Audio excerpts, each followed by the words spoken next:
Follow along with Goldie as she learns to roll over. Keep in mind, this video has been sped up about 4 times the speed, so I'm actually going very slow. Here I'm adding in the extra motivation of the shiny paper to get her to move her own arm to initiate the movement of rolling over. Now I'm going to give her brain the information from her shoulder blade that she can use her shoulder blade to help move that arm to initiate rolling over. And here you can see the movement is quite a bit smoother and easier for her. Now, as she brings her arm back, I'm going to use her legs to slow down her rolling over onto her back to highlight to her brain the transition of rolling. And now I'm going to gently remind her brain that she has a pelvis and a shoulder that can move together coordinated to help her roll over to reach that piece of paper. Oh, and here's a quick little puppy break. Now I'm gently guiding the movement of rolling over through her pelvis and her leg, and I'm letting her arm sort of do whatever it wants to do with a few gentle reminders to that shoulder blade and to the spine. And look at how much more comfortable she is already, extending her arm upwards and her head is rolling with the movement. Now I'm switching to have her brain pay more attention to her shoulder blades and her spine and her head by switching my position on her. And I'm going to let her explore her own legs and pelvis. And here I'm scooping her elbows inwards so she can feel bearing weight right through her elbows. And she wasn't comfortable with that, so here I am rolling her slowly back onto her side where she's more comfortable, so I'm following her cues. And she's ready to try it again. So I scoop her elbows underneath her shoulders so she's bearing weight right through her shoulders and giving her a little bit of input through her spine to remind her brain that she has a spine and a pelvis that can move together to help with better head control. And she's ready for another rest, so we're going to move her back really slowly again.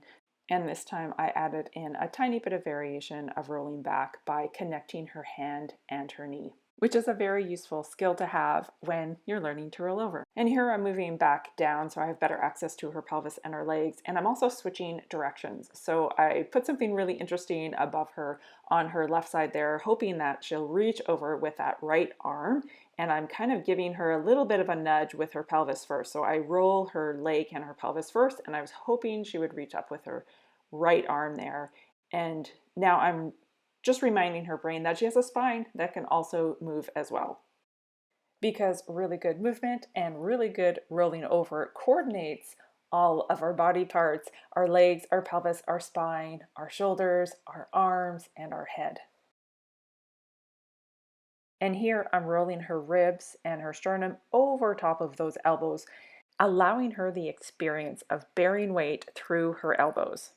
And she's had enough of that, so she's initiating rolling over. So I'm just gently guiding her pelvis to help her complete that rollover. And now I'm gently guiding her leg and pelvis, giving her brain a little nudge, hoping that her spine and her arm and her head will follow. And she's getting more coordinated with it, you can see as the time goes on. And always watching her. If she needs a little bit of a break, I'll roll her back onto her side. And she'll often self-initiate by turning her head, wanting to roll back onto her side. And so I just guide her with her pelvis and her leg.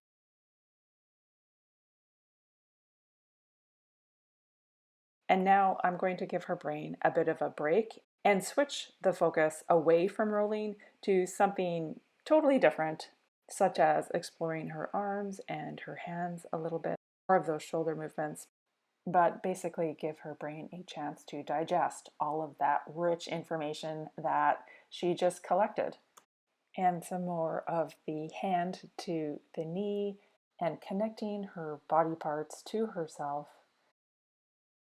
Bringing the knees up to the chest is also a really great way to learn to roll over because the weight of the leg from one side to the other is also how children learn how to roll over. The weight of the leg through gravity pulls on the pelvis, which pulls on the spine, which pulls on the arm, which eventually helps them to roll over. And it's starting to get easier and easier to bring her knee up to her chest, and it's starting to get easier and easier for her to bring her hand down to reach her knee and her leg. And here I'm switching back to having her roll over in extension. So bringing her knee and her pelvis down. And here you can see she's doing it pretty much all by herself. The movement is so much more coordinated and smooth, and it's a full body movement. It's not just her flinging her one arm. I'm just so proud of her. She's doing just amazing. Her brain is just so available for this quality information, and she really just soaks it up and learns the most from it and is able to coordinate all of her different body parts to make it easier and easier for herself to do these movements of rolling over. And if you want to learn these movements that you can do right at home with your child, you can go check out the Mindful Movement Program. The link will be down somewhere below. And it's full of hundreds of videos that you can follow along right at home to give your child's brain that quality information that it might just be missing.